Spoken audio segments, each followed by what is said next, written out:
সত্যি বলতে ভাই মস্তি পেয়েছি, মানে দুর্দান্ত লেভেলে কিন্তু বস মস্তি পেয়েছি গানটা। এবং কুলির এখনো অব্দি দুটো গান কিন্তু আজকের নিয়ে কিন্তু ড্রপ করা হয়েছে, এবং দুটো গানের মধ্যে এই গানটা কিন্তু বস বেস্ট। ভাই এই গানটা বিশ্বকর্মা পুজোয় বাজবে, এই গানটা কোথাও গিয়ে দুর্গা পুজোর প্রত্যেকটা প্যান্ডেলে কিন্তু কোথাও গিয়ে বাজবে, আমি শিওর শর্টলি কিন্তু বলতে পারি।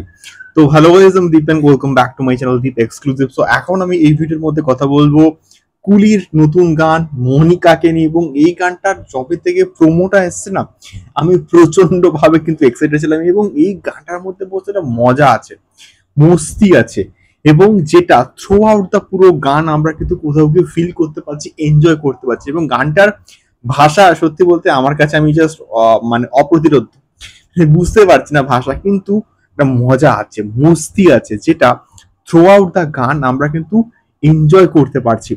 তো এখন বিষয়টা অনিরুদ্ধ রবিচন্দ্র, অনিরুদ্ধ বরাবরই রজনীকান্তের যে আগের প্রজেক্ট ছিল জেলারে, জাস্ট ফাটাফাটি একটা পুরো অ্যালবাম কিন্তু দিয়েছিল। এবং অনিরুদ্ধ বর্তমান সময়কার one of best music composer এবং ইয়াং আমি বলবো।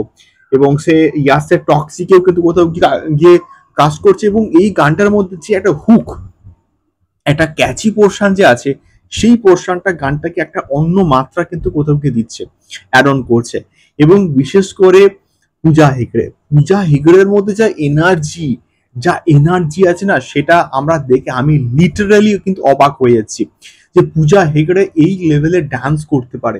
পূজা হেগড়ে জাস্ট ফাটিয়ে দিচ্ছে। এবং আজকের যখন সনম সর্দারের প্রথম পার্ট, যে সেকেন্ড পার্টে যখন ট্রেলারটা আসে, এবং এবং এবং সেখানে অজয় দেবগনের পারফরমেন্স আমার এবং গানকে নিয়ে আমরা কিন্তু জাস্ট লিটারালি ক্রিটিসাইজ কিন্তু করেছি।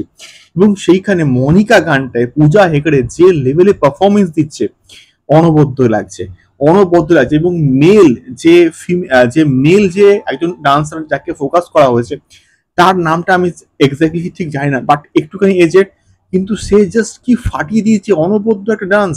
এবং সমস্ত যে যারা ব্যাকগ্রাউন্ডে নাচছে, তার সঙ্গে পূজা হেগড়ে যে ড্রেসটা এতটাই ম্যাচ আপ হয়েছে, এতটা দেখতে ওই রেডিস কালারের একটা ড্রেস কিন্তু তাকে দেওয়া হয়েছে, সেই ড্রেসটাতে দেখতে ব্যাপক লাগছে কোথাও গিয়ে পূজা হেগড়েকে, যেটা সত্যি বলতে ব্যাপক লাগেছে। এবং তার ডান্স, তার এনার্জি, প্রত্যেকটা সেকশন, প্রত্যেকটা জায়গায় এতটা দারুণ হয়েছে, এতটা দুর্দান্ত হয়েছে যে কি বলবো, মানে অবিশ্বাস্য লেভেলে কিন্তু গান হয়েছে।